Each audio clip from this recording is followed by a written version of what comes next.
Chaque année, on a donc la chance d'inviter dans des lieux aussi prestigieux que le Panthéon et la mairie du 5e cette année, les lauréats du prix d'audace artistique et culturelle. Et chaque année, les témoignages des jeunes qui viennent raconter ce qu'ils ont fait tout au long de l'année, ce que ça leur a apporté, ce qu'ils ont découvert, le bonheur qu'ils en ont retiré.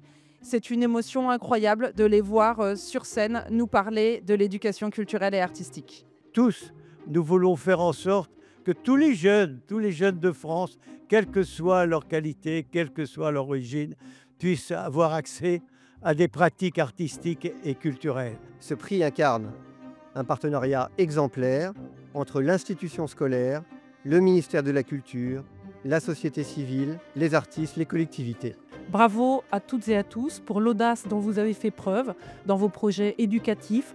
Bravo aussi d'oser agir. Bienvenue dans ce lieu de mémoire, de reconnaissance, de pédagogie. Le prix de l'audace artistique et culturelle n'est pas une simple distinction, c'est bien plus que cela. C'est le témoignage d'une conviction profonde, celle que l'art et la culture ne sont pas des à-côté, mais bien des fondements essentiels, j'allais dire, de la République, de la formation de l'esprit, de la sensibilité et de la citoyenneté. Nous avons travaillé à rapprocher le monde de l'art et celui de l'agriculture en réalisant des toiles peintes avec des traces et des empreintes laissées dans les champs. On a trouvé ce projet fou. Je ne croyais pas qu'on pouvait mélanger l'art et l'agriculture. Ça nous a ouvert la vision sur l'art. Cette expérience a créé plus de cohésion pour notre classe. On a une cinquantaine d'agriculteurs aujourd'hui qui sont impliqués dans le projet avec différentes générations, parfois 4 dans certaines fermes familiales.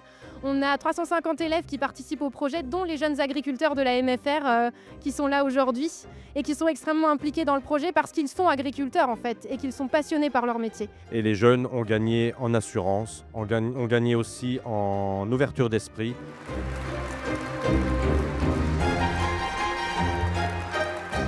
Notre ambition première, c'est de donner à ces tout-petits l'envie de lire.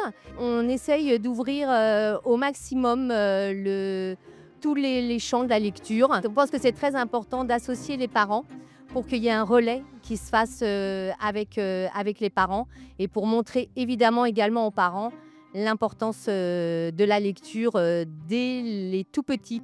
Et il faut savoir aussi que plus on immerge un enfant jeune dans ce monde-là des livres de la lecture, plus il y a de chances qu'en grandissant, en fait, il devienne un lecteur. Est-ce que tu aimes bien lire? Oui.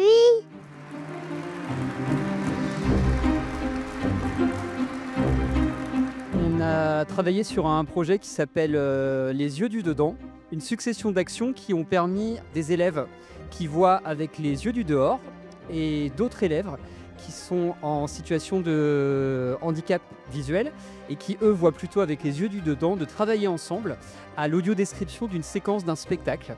On a essayé de choisir les mots les plus justes possibles pour décrire ce qui se passe sur la scène. On est très fiers d'avoir gagné ce prix pour le travail accompli tous ensemble. C'était super!